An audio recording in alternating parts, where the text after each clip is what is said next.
Hey everyone, welcome to the channel. My name is Navarun and today is a very special video for me because this is the beginning of the biggest backend playlist I have ever created on this channel.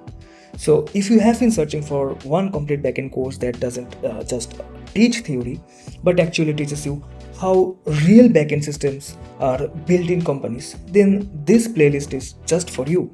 By the end of this entire series, you won't just know how to create APIs, you will understand how production backend applications are designed, like how authentication works, how databases communicate with your server, how caching improves performance, how the Docker helps with the deployment, and how different backend technologies work together in a real project. But before we start, I want to talk about one very important thing. This is not a beginner programming course. There are a few prerequisites that you should know before starting this playlist. First of all, you should be comfortable with JavaScript and you should already understand like variables, functions, arrays, objects, promises, and the basic ES6 concepts. Secondly, you should know the TypeScript basics. Okay, you don't need to be an expert, but you should understand the basics like the interfaces, types, classes, modules, and why the TypeScript is used in modern backend development. If you don't know JavaScript or TypeScript yet, I highly recommend learning those first, because throughout this playlist I won't stop to explain every JavaScript concept from the scratch. We will focus completely on backend engineering. Now let me show you how the roadmap of this series. We will start with the Node.js Fundamentals. Okay, before writing a single API, you will understand what Node.js actually is. We will learn how the JavaScript runtime works outside the browser, how the event loop works, how asynchronous programming works, internally, what libuv does, worker threads, streams, buffers, and many more. Okay, why? Because if you don't understand Node.js internally, you will eventually get stuck while debugging performance issues in real applications. After that, we will move to the Express.js. Okay, Express.js is one of the most popular backend frameworks in the ecosystem of Node.js. So here we will learn like the routing, middleware, then the request response lifecycle, okay, error handling, validation, and many more, like the REST API architecture, okay, controllers, those kind of services, reusable codes, and how to build scalable applications. Once our server is ready, we need a database.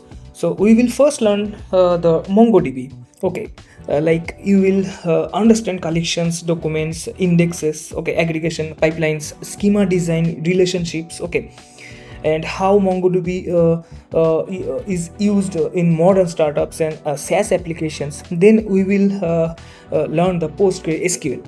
Okay, why both databases?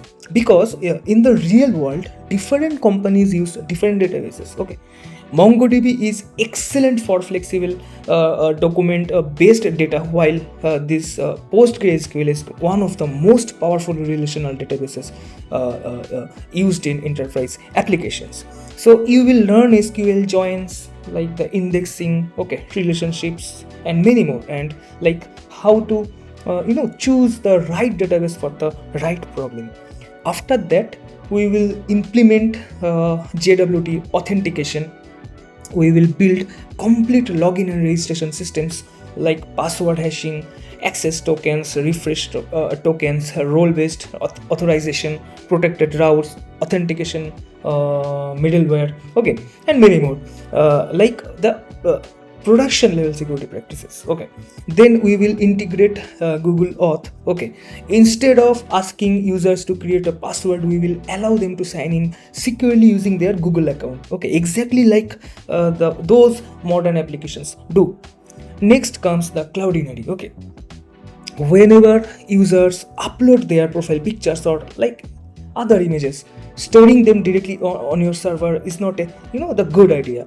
We will upload images to the Cloudinary, manage them efficiently, optimize the delivery, and learn like how cloud-based media storage works. Then we will learn the Redis. Okay, Redis is an in-memory database. Okay, mainly used for the caching.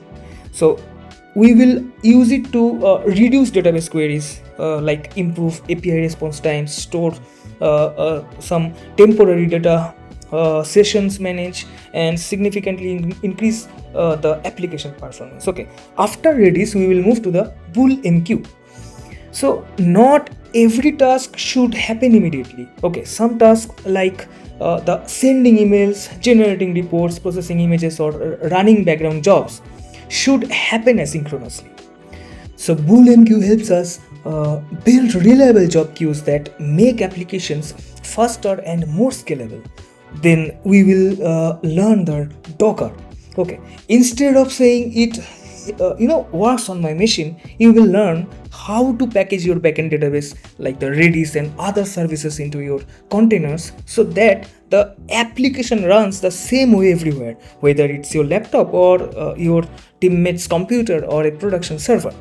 And finally, we will combine each and everything we have learned into one complete production style backend project. We will use like the proper architecture, authentication, databases, caching, file uploads, background jobs, Docker, and many more, like the best practices. Okay, and deployment ready code.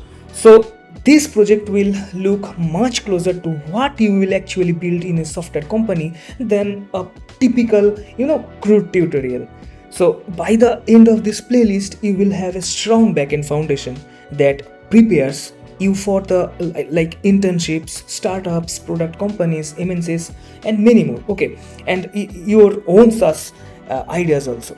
So if you are serious about becoming a software engineer or backend engineer, start from the first video and follow the playlist in order. So don't skip the topics. Every module builds on the previous one, and by the end, everything will connect together. Let's begin our backend engineering journey. I will see all of you in the first lesson.